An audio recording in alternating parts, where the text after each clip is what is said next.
There are so many social media tools out there. How do you know which ones will actually help you save time and perform better on social media?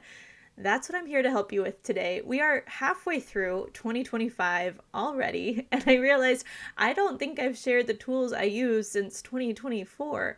And they've definitely updated, they've definitely changed. And I want you to stick around to the end because I thought of kind of an extra little bonus tip if you want to stay up with comments and messages as they're coming in. If we haven't met yet, my name's Tori, and I help overwhelmed solopreneurs and small brand builders grow on social media using better content, smarter systems, and AI tools that actually work. If this sounds like something you're into, hit that subscribe button and let's jump right into it. The first tool I want to talk about today is ChatGPT. Now, if you've watched any of my videos, or if you know anything about me, you know that I am a huge believer in using AI to help your productivity. I really think AI is an amazing tool that can help you free up your brain space to work on things that you actually enjoy working on and let AI take on some of the other stuff, the stuff that you wish you could hire someone to do. So when it comes to how to use ChatGPT for social media specifically, there are a lot of ways. One of maybe the more high level ones is I go to ChatGPT to help me come up with new content pillar ideas if I'm trying to think of different types of content to share or different genres of content to share, right? Different groups, different buckets.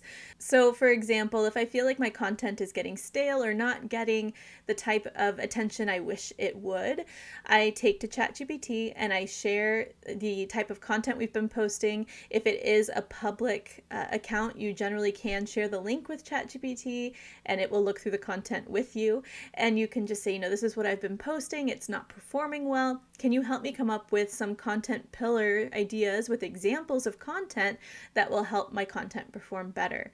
It won't know everything right off the bat, but it can be a great starting point. So you're not just sitting there staring at that blank computer screen. It can get you kind of started thinking about what could I be doing a little bit better, or what are some new ideas that maybe I wouldn't have thought of if I just been sitting here by myself. The next step is ChatGPT can be a really great tool for helping you come up with captions. So let's say, for example, you have this great video and you're just not really sure what to say with it. Tell ChatGPT, here's this video I've created, here's what's in it, or here's a transcript of what's in the video. I really want this to be friendly and I want the call to action to be for people to share it with their friends.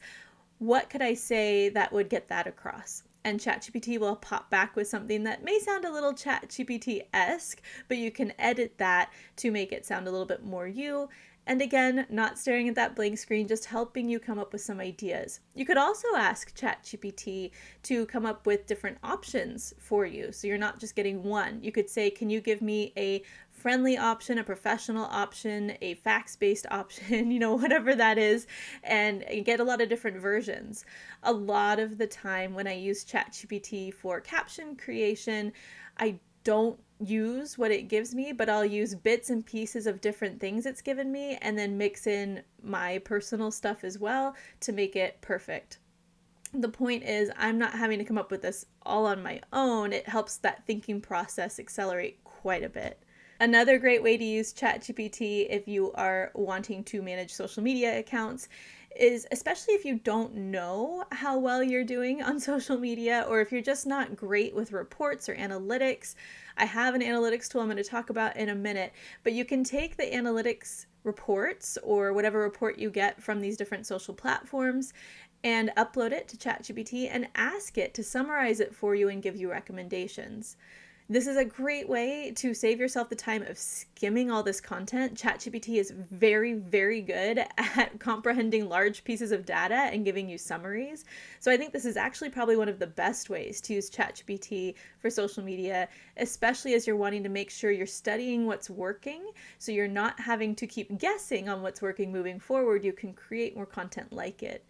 And not only can ChatGPT tell you what's been working well, it can help give you recommendations for what might work well in the future. So ask for recommendations based on these findings to see what you can do next month to get even better reach or engagement or leads or whatever it is that your goal is. The second tool I use every single day when I'm managing social media accounts is Google Drive.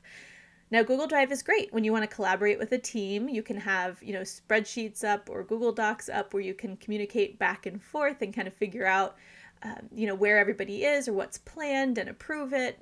But even if you're just doing this all by yourself, I highly recommend Google Drive to manage your social media accounts. What I love to use it for is to create a content planner. So I have like a monthly calendar set up in Google Sheets, and it lets me put in everything that I need to post for the month so I can see it in one snapshot. And then I have another sheet that has all the actual content that's going to go out by month. So it's kind of organized. I think I'll throw a little screenshot up here so you can get an example of what I'm talking about. But it helps me to know actually what the copy's going to be, what the photo is going to be, where it's going to be posted, any notes, anything I need to get it posted. The reason I love Google Drive for this over, let's just say, like a Microsoft Excel document is because I can access it from anywhere. So if I'm on the go and I have maybe an hour as I'm sitting to wait to get my oil changed, or I'm on an airplane or whatever I'm doing, I don't have to be sitting at that specific laptop or that specific computer to see when the content needs to go out or what I need for different types of content. It allows me to be a little bit more mobile and work from my phone if I need to or if I want to, so that I can really maximize the time I have available and get things done while I'm on the go. The other thing I love about Google Docs, and really what I love about ChatGPT too, and most of the things on this list, is it is free. So some of my clients like to use project management software like ClickUp, for example, where you can create tables in there to basically recreate what I just showed you on Google Drive. But those things you have to pay for, and Google Drive is free. So I love it as an introductory or a first step into content planning for people who just haven't done it in the past. And I do create a content calendar and planner for you. I have one created. So if you're interested in that, I'll link to it in the description below. Please check it out. I think it will save you so much time and you don't have to try and recreate what I've already created on Excel sheets. It took me, I think it took me about 10 years to get it to the point where it is now, to make it really helpful and not cumbersome, which a lot of content planners can be. The third tool I use every single day is Canva. Again, this is a free tool, something you can have on your laptop or on mobile or on your computer, wherever you work. Some social media managers are giving Canva a bit of a hard time right now, which I don't understand. I think it's a great tool. I do agree that some of the Canva looking graphics can get a little repetitive now, but if you're using Canva to help you create images in certain aspect ratios, like when you need an Instagram post versus an Instagram reel cover, or if you don't have a lot of experience editing video, Canva is a really great entry, low barrier way to get into video editing and image editing and graphic design. So if that's something that freaks you out a little bit and you're not really sure what you're doing, Canva is a fantastic place to start. They do have free accounts with paid options to get, stock photos and things like that. But if you're just doing basic design and uploading your own photos, you can do a lot in Canva for free.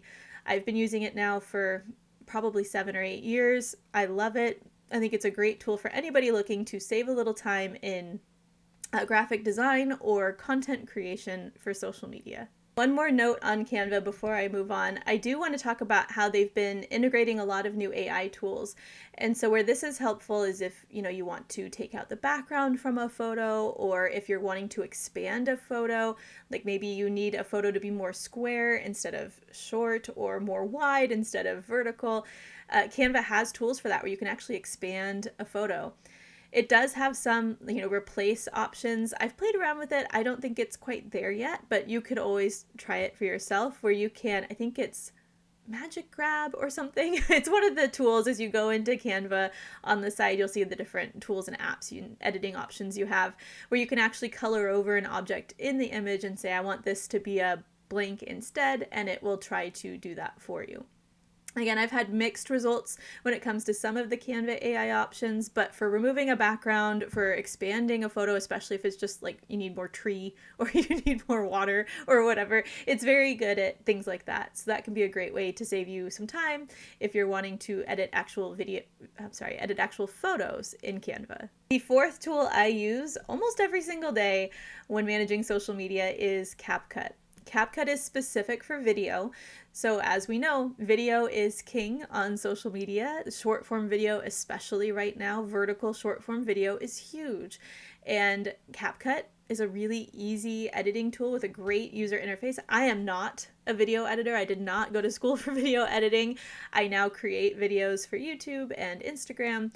And so CapCut has been a great way for me to learn how to edit video.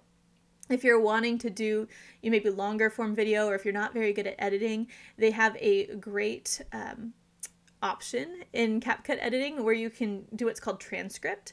And when you pull up the transcript of the video, you can actually just select the words like you would in a Word document and delete it, and it cuts that part out of the video. So it makes it a lot easier than trying to find in the sound waves where, certain things started and ended. It's made video editing a lot easier for me. If you're not doing things like that, let's just say you have maybe 15 photos and you're like, I want to make a really cool reel with this, but I don't know how to do it.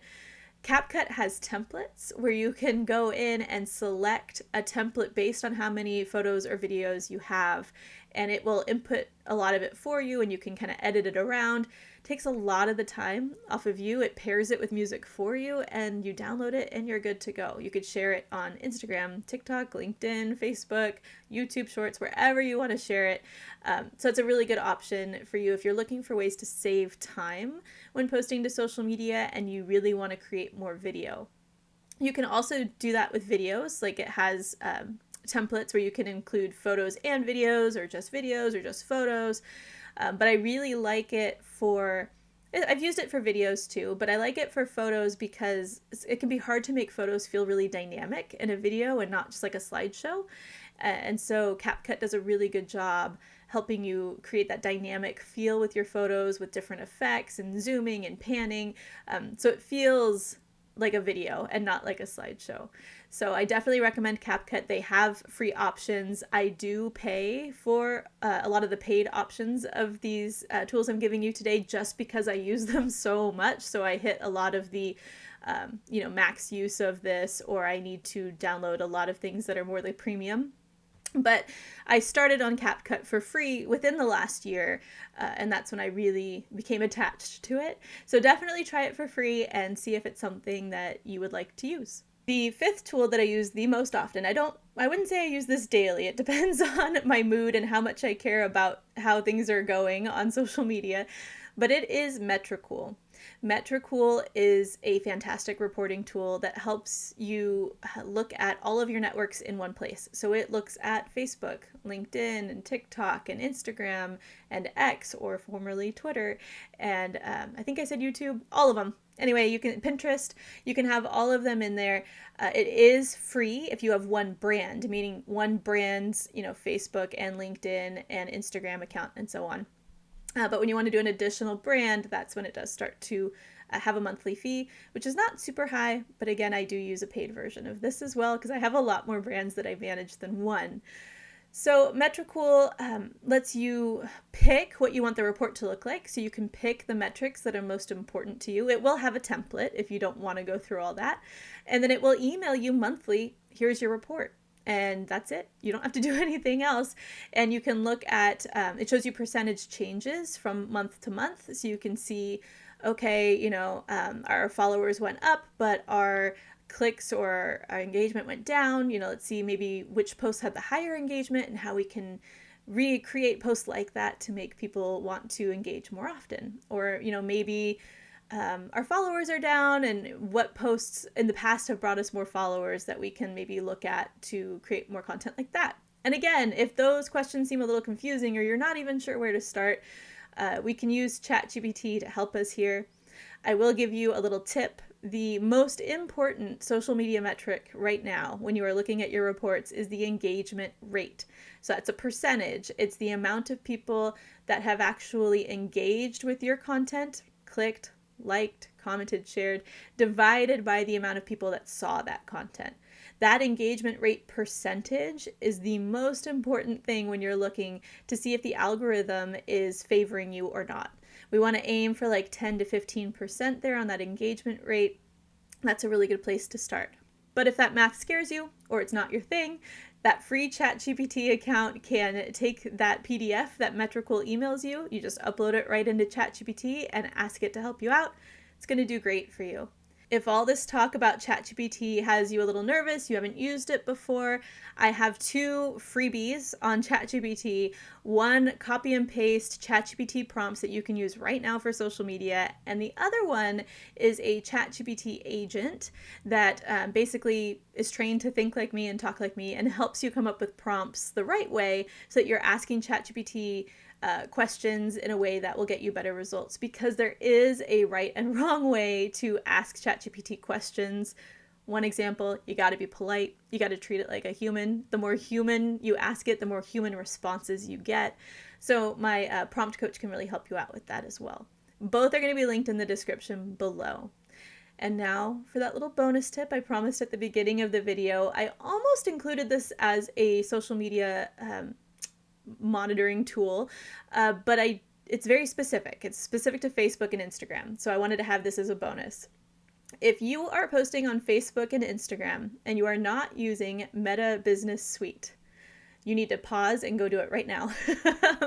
What Meta Business Suite does for Meta users, which now includes Facebook and Instagram, is it lets you post to both networks in one place. It lets you monitor comments and DMs in one place, and it lets you schedule content out all in one place. It also offers reporting. So if you're only doing Facebook and Instagram, this is a free tool that Facebook and Instagram, or Meta, just offer to you. You don't have to go do a third-party tool. If you're just on Facebook and Instagram, that analytics tool will work perfectly for you. You can again take a screenshot or download a PDF and upload it to ChatGPT to get some help.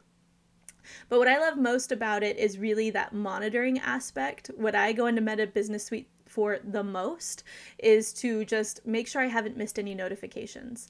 I can go in there and really quickly see, okay, I have all these Facebook comments, these Instagram comments, and these messages, and I can respond to them all on my computer just right there. I should say Meta Business Suite also has a phone app, but I find it to be a lot easier to use on a laptop for a computer, so I'd recommend that.